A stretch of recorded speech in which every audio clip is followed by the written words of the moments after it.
Right guys, you've seen us out on the tracks. Now we're back in the workshop and it's time to have a look at the vehicle and see what sort of damage we may have copped from all those trips and tracks. Now, so we've been out on a number of trips recently.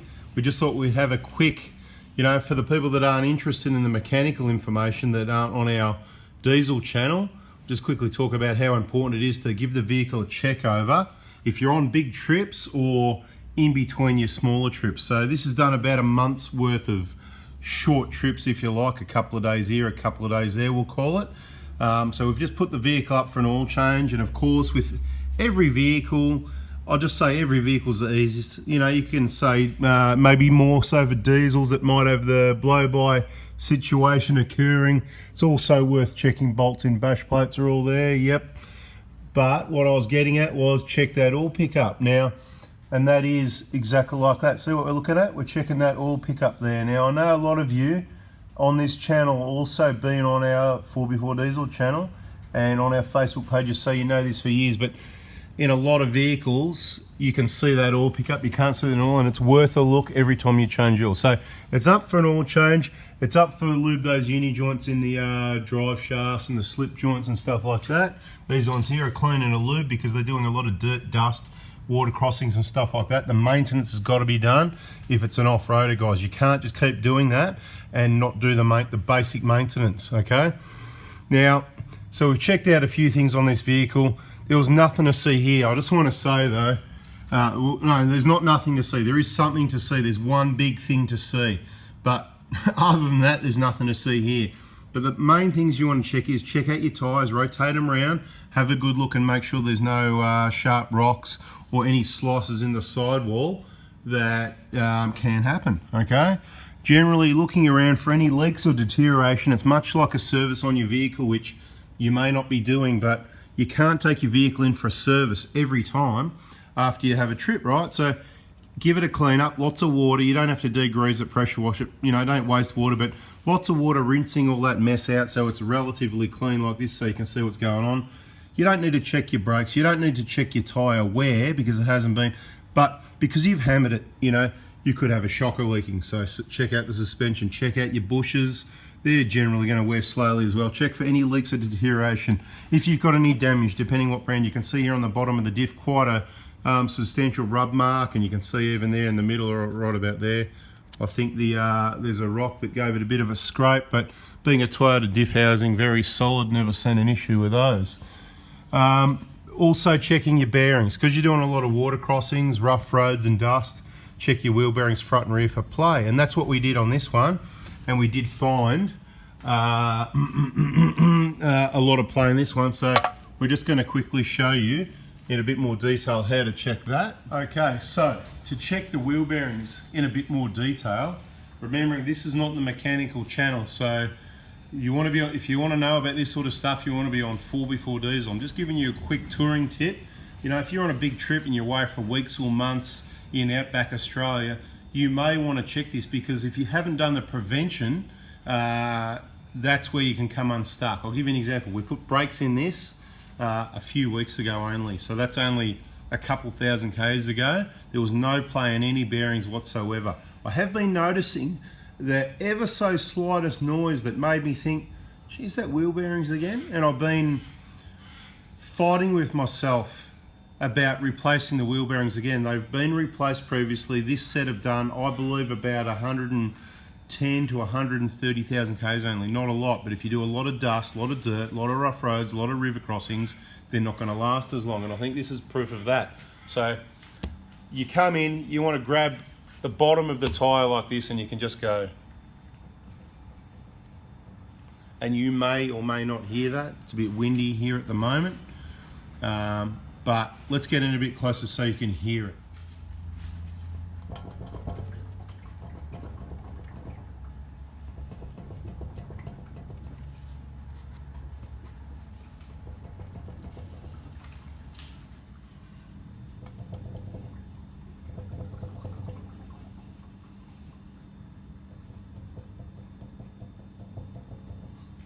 Anyway, look, we've got a really short video on our 4x4 Diesel channel. If you go back to when we put a first video up, and I haven't been using the channel for more than about 18 months, but look, we popped the odd video up. It was about 3 years ago. There was one vehicle, I think it was a 2009 or 10 150 Prado, and it had only done a bit over around 100,000, might have been 100,000 Ks. The video might be called Stuffed Wheel Bearing at 100,000 Ks, but it had a heap of play in it. So it just goes to show the variables. If you're using it off-road a lot, you need to do it as prevention if you don't want to muck up your trip, because getting the right parts and the right workmanship is very difficult.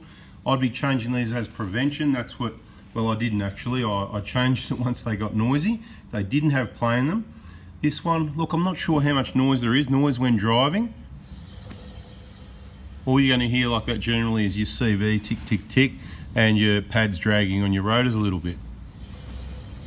So you just want to jack it up just briefly, off the ground a little bit, and just go.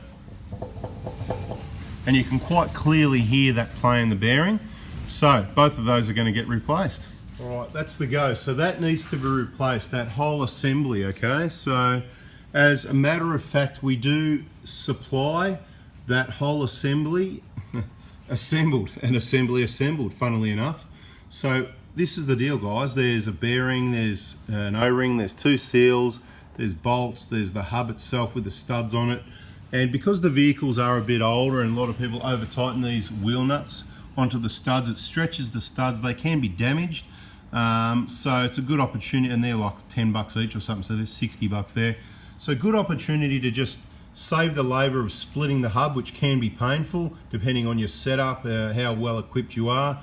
Nice to just get a brand new, clean faced hub, all brand new. There's no, look, the problem you got is also, and we've demonstrated in other videos on 4x4 diesel, if you've got rust on the hub, it may not look after the seal as well, and the seal may not seal to that surface as well. So what we do, we supply, it's the hub, it's the bearing, the seal in between, and we do this extra sealant thing. If you're watching that, it's probably wise to watch that channel if you're not already. Hey, in the comments, if you can, let me know anyone who's on this channel, 4x4 Touring Australia, discovered the information this way and didn't know about the 4x4 Diesel channel. I'll be interested to see that, or if it's just all the people from the automotive channel 4x4 Diesel that have come across for the touring side of the information as well. So this is a bit mechanical, but it's important for the people that are touring, which is why I wanted to cover a bit of information on this side. So there's a seal. So you've got your drive shaft here, okay? There's a seal that's part of the drive shaft just there. And in the back of this steering knuckle, that piece of steel, that's what we call the steering knuckle, there's another seal that gets fitted into the back of that. That genuine seal is the best, and that seal alone is around 70, 80 bucks worth. They're very expensive. The seal that goes in between, you know, about 30 bucks. So you're looking around about 100 bucks just for those two seals. Then you've got an O-ring that when the bearings goes in from the other side of this steel plate, easy to point at it from this side, there's an O-ring that stops moisture basically in that gap there. See that gap there? And the reason you can see, if you have a close look, see a bit of moisture there? Looks like grease. That's what it is, right? Because when I put it together, I don't just trust the O-ring. I put a bit of grease on there because grease helps close up any really small gaps.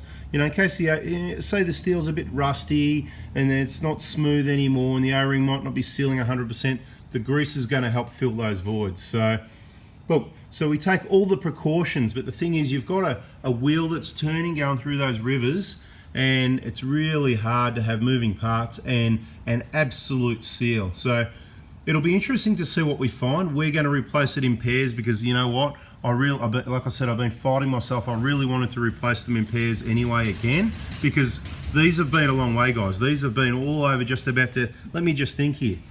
These wheel bearings have been to every end of the country, top, bottom, left, right. They've been around, okay, and a lot of other tracks in between. A lot of rivers, a lot of crossings, not too much mud, hopefully. We avoid that. That's why those bushes there, they look good. Okay, so we're going to replace these in pairs, and there'll probably be a procedure on how to do it on our automotive channel. We're not going to have that on this channel. If you do need them or you want to change it as prevention, you can hit us up. You just text me on 0490 261 013 with your name, vehicle details, and what you're after. Hey, Anth, I'm after a set of those Prado front hubs, blah, blah, blah. And if you want to know how much they are, $1,000 plus delivery. So it's around about 1,045 to your door. Cheaper than buying them genuine Toyota, and people get charged a lot more for fitting without the new hub. They just include the bearing. Sometimes they don't even change that seal at the back there because it is quite expensive. That one in the back we were talking about. Our kit's complete, everything you need, all genuine parts, professionally pressed together, ready for the DIY. Recommend prevention every 200,000 Ks, but I've got to say, if you're like me and use it as much as I do, 200,000 isn't going to cut the cake. We're looking more like 100,000 now, unfortunately. So we're going to investigate this one. We'll get it apart. We'll check out. We're going to change this one as well for someone that hasn't got money, that can't afford it, that gets a noisy bearing or gets playing it. This one could be still in very good condition.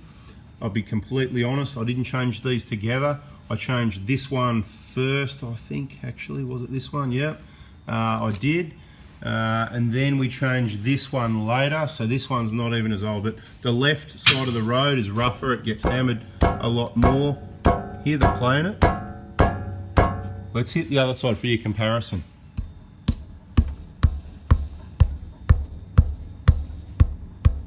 That's me hitting the tyre, right?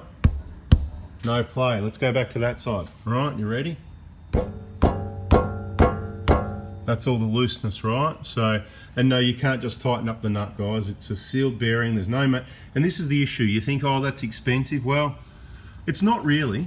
It's maintenance that in other four-wheel drives years ago you had to do, pulling all bearings out, re-greasing. You'd spend hundreds of dollars, many hundreds of dollars on labour, grease, seals, maybe just replacing those bearings. These are a sealed unit. You're going to do them about every 200,000, so it's actually cheap because of the time in between, the lower maintenance factor. But if you were doing the maintenance, they wouldn't catch you by surprise. I'm not going to say change them every 40,000.